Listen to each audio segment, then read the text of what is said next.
Let me tell you something. Y'all know my life is going upside down. My mama has thrown me away. And I don't mean that as a baby child. I mean that as a grown man that still needs the love of a mother and his father. But I've never had my father's love in my life because of the man that my mama chose and situations, the way life transpire. And now I don't have my mom because she is doing things to me that I don't even know and don't even understand. So my mom, my daughter, and it seems like, let me turn the camera. My mom, my daughter, and it seems like everything has to fall apart before it all comes together. And as I keep running that through my mind, man, everything got to fall apart before it all comes together for you. It's gonna look like everything is falling apart before God help you work it out and get it all together. And I just didn't believe that though. I really didn't believe it in my heart. But now look, I'm coming to let y'all hear a story from a man that I'm calling my friend, but I'm gonna let him introduce himself. First of all, hello everybody out there in the world. I am the homie No Cash, yep, the one and only. If there's another, he's the phony because you already know me. And today, you might know me, but you don't know my good buddy that I just met today. And y'all know I always tell you, I never meet a stranger, right? And I know that God has what I call blue dot alignment out there to help me. And I call him kindred spirit. That's what he is, because the guy just stopped and did the most wonderfulest thing for me in the past few years that anybody has done. And I'm gonna let him share with y'all what he done and what his story is. And all he did was told his story. There's the dog right there. Look, the dog was nice to me, wasn't mean at all, smelling on. I think the dog felt sorry for me. But what's your name, sir? Mike Croff. That's the first time you told me your name. I didn't even ask your name because, to be honest with you, names aren't really even important. Names are labels that people give us before we were even born. But I knew your spirit was kin to me when you pulled over to check and see whether I needed a ride. Now, there was no way that I would know that you were a homeless man living in a tent. You got a car over there, right there, that I just left, that you said somebody gave to you. But I don't want to tell too much of your story. Can you tell my audience right here a little bit about yourself, about why you became homeless, what you endured, and how are you able to stand here today with an uplifted head and encourage me? Sure. Yeah, my name's Mike. My parents died when I was 5 years old. They committed suicide. I figured they must not have been all mad. They let me live. I was brought up in foster care and institutions. I made a girl pregnant when I was 17, married her, and I joined the armed forces, the Army. I served 10 years. I was injured in combat. I got home. My wife had been collecting welfare. I ended up with child support payments, back child support payments, and all the debts incurred by her. And to this day, still paying on them. They take 80% of my pay.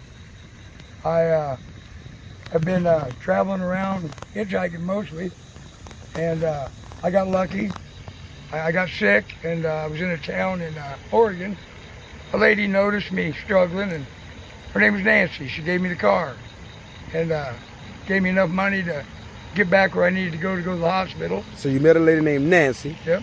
And Nancy gave you the car that you got over there. Yep, it's a one-owner car. She didn't really want to get rid of it. I got the very first oil change it's ever had receipt. 17 years old. Wow. It runs like brand new. She was a very nice lady. We still keep in contact, believe it or not. I found out over the years. She is what I call your blue dot alignment. Blue dot alignment are people that God pricks their heart to do great things for great people like yourself, man. Yeah, I tell her all the time she was my angel. She came at a time where Your earth angel. Yep. Now let me share something with you that I didn't even tell you, and I'm gonna let you get right back to your story. The reason why you touched me so much is because the same way you received your car right there, somebody gave me a car, and her name was Sandra King, and her husband's name was I forget his Tom, or I forget his name. He's a king too, Mr. King. they gave me a car and they didn't even know me. And so I know that God will send you people that you don't know, and they don't know you, and they don't even know why they're helping you. But I call them blue dot alignment, man, and that's what Miss Nancy was for you. But go ahead and tell your story, man. This is touching me. Yeah, she gave me the car, and I went back and went to the hospital. Fared out pretty good, actually. I'm 64. I decided to take off and see the country. I'd had a chip on my shoulder for a while for the taxpayers, but I have never been able to get over the hump that when I see somebody that needs help, I'll help them. I've had help. Like the dog, I never had a pet because I didn't think I could take care of it. But the owner, I pulled him out of the fire. He was 92. He was so burned up, and I pulled her out. He died 3 days later, and I promised to take care of her. And so you're saying the owner of that dog was in a burning house? Yep. And you helped pull them out of the house? Yep. And then how did you wind up with this dog? Well, I went back in because he said his friend was inside. I thought it was another person. So he said they're probably in the bedroom under the bed hiding from the smoke. So I made my way to the bedroom, and it was a dog. And as I got out, the roof was collapsing, and the fire got so bad that it ignited his car. I covered the man up, and I did my best to take care of him until the ambulance got there, but he was too burned. He passed away 3 days later. Like I said, I promised to take care of her. I've had her now for 5 years. And you took care of her for 5 years? Yep, she's become my best friend. Wow. We've been in 26 states together. We live in a tent. We go from place to place, and because of the way the law is with homeless people and indigent and transients, they don't quite get the picture that most homeless people in the communities are a product of their own child delinquents. You know, true transients and true homeless people have all had and struggled and lost things. They lost, and they were put where they were put by circumstance. They don't come to these communities, I don't, to break laws and cause mayhem. We survive, and the best we can. And I move around. I pitch a tent and I hide it. I hide the car, and I do the best I can to make money. The government only allows me to make $42 taxable a year. So when you say you do the best you can do to make money, what do you mean? How do you make money? You panhandle. I figure I sit on corners. I don't approach people. I'll put up a sign, and I make it simple. You know, I need help. Now I'm gonna tell y'all something. What panhandle mean for those of you that don't know is he make him a sign, and he make it his business to go and find him a place that he feel free at, that he can go and ask people or even do something for people that can make them contribute to his struggles. Right now, watch this. We all have a sign. Some of us are just afraid to wear our signs. We try to get behind closed doors and speak our signs in people's ears and see whether it's going to help or whether it's going to work. But I think people like me and him that knows the importance of the sign, that's why y'all saw me with the sign for 4 years, and my sign read, "Will sang for food," because I will use my talents to receive the basic necessities of life, which is food, clothing, and shelter. But I'm a homeless man just like this man. Whether I have a car or whether he has a car, that doesn't mean that we're not homeless. Whether he have or whether I have on some Nike shoes, right? That does me not homeless. These are shoes. I'm not shoeless. He's not dogless, but we're also not hopeless, and we're not helpless. You see, he's trying to show you that most homeless people have gone through something that have placed them in the position that they're in, that they may or may not be able to help themselves out of. And I said may or may not because some homeless people choose to stay right there where they are because they found out something about the struggle.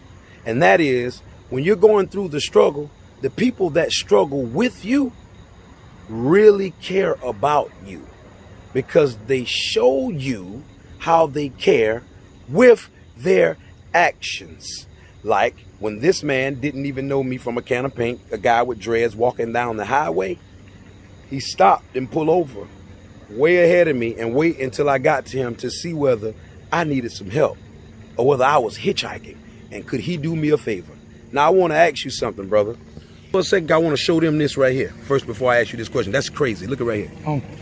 Growing 2020 with people I love. I'm going to say that again. Growing 2020 with people I love. Love is the key, because when people are talking a love game to you and you don't really feel the love from people, and I'm not talking about just a girlfriend or a mom or a dad, I'm talking about any love. If people begin to talk the love to you more than they show the love to you, then you need to question those people. That was love this guy showed to me by stopping to see if I needed a ride, whether I needed a ride or not. But what made you stop to give me some help or to see if I needed help? Well, you're walking around, in the dark on a road with all your luggage, and introduction. I've always been one that I love to meet people. If I was in the same situation, I looked at it as, what would the Lord want, me to do? I'd want help. So I stopped to see if you need help. And you know what they say? You looked like you were capable of taking care of whatever you needed to, but if I could give a hand, what the heck, it's been a great time. I met somebody new. I've heard some things, and look at this. Listen, man, you know what God said about what you have done unto the least of those, and I'm not trying to make myself the least of those by far, because God has been blessing me lately, and I received the blessings and the messages that God has been sending me. I haven't been being a lot attentive though, because I normally never would have jumped in your car with this dog right here, because my audience knows that I don't like dogs, but I'm gonna pet your dog. See, this is how I'm gonna conquer my fears. She's a good girl. I don't like dogs, but this dog showed me love when I jumped in the car. It sniffed me. It almost made me feel like it was feeling sorry for me, right? But I'm gonna tell you this. I really want to say I appreciate you, sir, for helping me out. I didn't really need the help for the ride. I needed the help for the message. I needed I needed this to happen to me, this experience, right? Because experience is the best teaching. Right? And a lot of times we learn from books or what people say to us or what people try to teach you from master teachers and stuff like that. But I'm not a master teacher. I'm a master student of my mother, father, Lord, God's source. And I believe that God guides us. He speaks to us and he leads us. And he also sends people to us that are kindred spirit. I call them blue dot alignment. This here is my blue dot alignment. This man came with his whole life being a message to me, that I can see that whether I can move on with nobody in my life at all. And he lost his parents because they suicide, if y'all was listening. All right. But let me tell you something. He said, in spite of that, his parents wasn't so bad because at least they let him live. You see how you can take the tragedy that you're going through in life and look at it in a positive way? You see how he can take the lemons that life gave him and try to make him some lemonade? It doesn't matter what you're going through in life. It's how you deal with what you're going through, how you react to what you're going through, because you cannot control what you're going through, but you can control how you deal with it. You control what you do. Now, what this man has shown me is without a parent, without his kids in his life, without his wife, without anyone, he's riding around in the world with a car that was given to him, a dog that he rescued up from a house, all but yet not alone, because he's steady meeting kindred spirits and doing great things, and he can still say life ain't so bad, and he ain't got none of his familiar loved ones' faces in his life right now at all. If this guy can make it, still look at the bright side of things and still look at life and face life with an uplifted head, then why can't I And I'm going to take this message that he's about to give, or he's just given us, and I'm going to let it be a beacon to me, as a beacon of light, as an example of what I know, that when I get weary and I feel like I can't go on with what I have, without a mom or without a daughter, or with people steady attacking me, because I don't really want to X people out of my life. I just want love, peace, and happiness and togetherness. And sometimes it takes a lot of hard work to get those things, and a lot of other people ain't willing to put in the work. I'm here for the work. He's here for the work. There are a lot of people out here who are here for the work. And I'm saying, I'm summoning you all right now, all of my kindred spirit who are on my side, who want to see me win, who want to see all people win. Don't see color, just see struggle, and want to find a place in it and see where you can help. They'll see a problem. You see a problem and you try to find a solution. I want to say y'all reach out to me in heavy ways, because I need you. And I know everything is falling apart in my personal life as far as with my family, my blood related family. But family, blood don't make you family. Blood just makes you related. All right? Family consists of a lot of words and attributes that are undescribable. And people need to show you that with actions. All right? I want to say, I'm going to let this man out with whatever you want to say, guy. But I want to say, man, thank you for what you did for me today. And your message and you telling your story and being as open as you are is a blessing to a lot of people watching. Well, thank you. This has been great. I guess I'd just like to say, I've been asked throughout my life a lot. The stories in the Bible didn't end. They go on every day around the world. And we got a heck of a lot to tell him when we meet him.